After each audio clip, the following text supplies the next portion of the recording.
yangu ni kwamba hii pesa inapokuja hapa chini, tunaomba kwamba mtumie hii pesa vizuri. Mchukue hii pesa ni kama ni loan. Msikafikirie ati ni grant, mnakuja mnatumia vile mnataka na inatumika vile inatakikana. Hii pesa mmepatiwa muwekeze.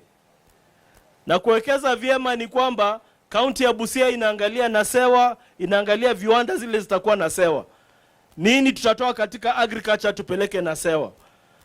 Tunaomba kwamba hii pesa mnapewa, kuna managers katika hiyo sako, kuna trade officers. Nafikiri nimesikia ward administrators watakuwa kwa ground. Tunaomba haswa na waheshimiwa, try and coordinate, mshikane na ama ward managers, muingie kwa hii sako, hakikisha kwamba hii pesa haivunjwi. Hii pesa imekuwa devolved to the last unit, our wards.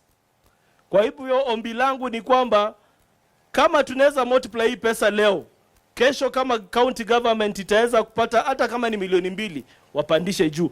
Pesa kwa wananchi is better than anything else. Hii pesa ikijenga hizi sako, uchumi ya Busia itakuwa, Busia will become a better place to live, na sisi wote tutaishi vizuri.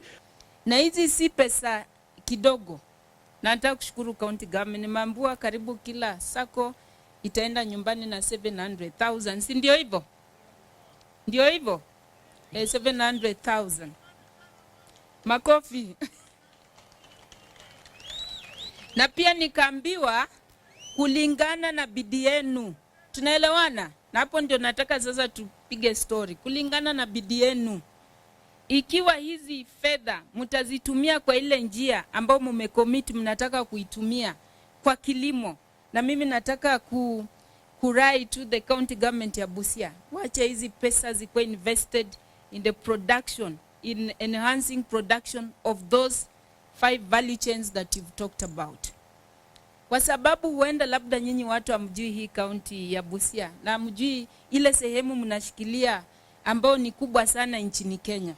Sisi ndio county ya kwanza hapa hii eneo la Western Kenya. Nikisema Western Kenya na maanisha the former Western Province and Nyanza yote ikikuja pamoja, ambaye iko na special economic zone. Mumeona ingine mali? Mumesikia? So hii nasewa ambayo iko hapa, nyinyi mnaiangalia tu hivi nasewa, lakini hii nasewa ni kitega uchumi. Na inatega uchumi ya nchi yote ya Kenya. Manake hapa Busia we are the gateway to East and Central Africa. Kwa hivyo tukiwa hapa Busia tunaangazia soko kubwa sana huko Afrika Mashariki na huko kwingine, na pia tunaangazia soko kubwa ya export huko Uarabuni, kule Marekani, kule Europa. Kwa hivyo hii ni kitega uchumi cha Kenya. Kwa hivyo Busia County sisi ni kitega uchumi. Na ndio maana tuweze kufanya hiyo kazi ambao kila mtu sasa anatuangalilia pale Kenya, tulete investors. Lazima sisi, we farmers, we local farmers, tuonyeshe kwamba tunaweza, tuonyeshe njia kwamba inawezekana. We must show the potential of this county. We must show the potential of that sector. Nimeona wakisoma hapa value chain, sijui kama nilikuwa sijui because sikuona mkiongelelea mambo ya edible oil. But edible oil in this country, every year we spend 150 billion Kenyan shillings to import edible oil raw materials. Na edible oil raw materials ni njugu, sunflower, sesame na nini. Imagine 150 billion if we in Busia County today decide and tell the national government, sisi tunataka tu hata 10% kila mwaka ya hiyo fedha ambao mnatumia huko, mununue hizo edible oil raw materials kutoka hapa Busia. Uchumi yetu itakuwa the same kweli? Si itafukuza umaskini? Because 10% of that money is almost how much? Almost 15 billion, isn't it? And watu wa county assembly here na county government can tell you how much of the allocation tunapata hapa. I doubt hata kama inafika 10 billion. But kwa bidii yetu ya kulima njugu, kulima soya beans, kulima simsim, tunaweza vuruta kila mwaka tukiamua. Na kupitia kwa hii mpango ambao nimeona hii revitalization ya ward, kulima njugu kwa bidii sana, because tumeambiwa hata tractor itatulimia kwa bei nafuu. tumeambiwa hata fertilizer ndio hizo tulireduce bei kwa 2500. Mumepewa pesa kwa masako, mchukue mnunue mbegu. Kwa hivyo shida itakuwa nini? Si ni bidii yetu? Tafadhali mtusaidie kilimo ya njugu, ya soybean, ya sunflower ikuwe pia kitega uchumi cha Busia County. Tunaelewana? Mumekubali mtalima njugu? Munaenda kulima simsim? Hizi pesa tutazinvest vizuri. Alafu county government imesema kulingana na vile mtakuwa mmezalisha hizo pesa, mtakuwa mnaongezewa wako na karibu 300. You have about 300,000 you'll be giving each sacco, isn't it?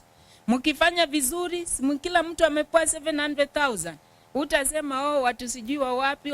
In fact mpangilio itatufanya tuwe siasa ya sijui kabila hapa Busia, because kila sako, whether umetoka Budalangi, umetoka huko Teso North, umepewa pesa ya kutoshana, si ndio hivyo? Kwa hivyo kwa bidii yako utakuwa unaongezewa maybe another 300,000.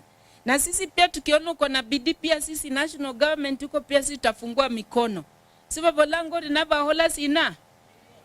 Sasa ni bidii yenu. Lakini kama utachukua hizi pesa mwaribu, hamulimi, hamfanyi nini, sasa ikuwe pesa ya kununua nguo, ya kufanya vitu kama hivyo. Sasa si mtabaki huko nyuma.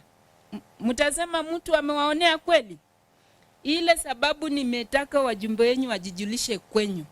Kwa sababu hao sasa ndio safeguards. And honorable members wa county assembly yetu, hii mpangilio since ni county government, you cannot oversight if you are not a champion. You cannot oversight if you are not a farmer. Tunataka pia tuanze na nyinyi. Tunaelewana? Si ndio? Alafu hawezi oversight kama si member wa hiyo sako. Naombea Mungu awabariki, awape hekima, awape nguvu, awaoneshe njia ya kufaulu katika kazi zenu. Leo tuko hapa tunagawa pesa, kesho tuje tusherehekee the growth of these cooperatives that we are giving money today. It is only through growth that we can transform lives. Cooperatives may be small today, tomorrow we want to see them big. They will employ people. They will put money in our pockets. They will put food on our tables, and that is what we want to see. Many of you will remember last year, 2024, wakati wakulima walilima watermelon hapa nyingi sana. Watermelon ilikuwa nyingi hadi bei ikarudi chini almost 10 times. You must pity those farmers because they had no access to markets. As watermelon was selling at 20 shillings here, in Garissa, watermelon sells at 200-300 shillings. As watermelon rots here, na inalishwa nguruwe na ng'ombe, watu Mombasa wanahitaji watermelon na wana pesa ya kununua. Through these cooperatives, we can access these markets. Through these cooperatives and the KIPES we are building at Nasewa, we can make sure that every farmer mwenye anatoa jasho kulima na kuzalisha shamba lake, anapata market, anapata pesa, anafaidika kwa jasho lake.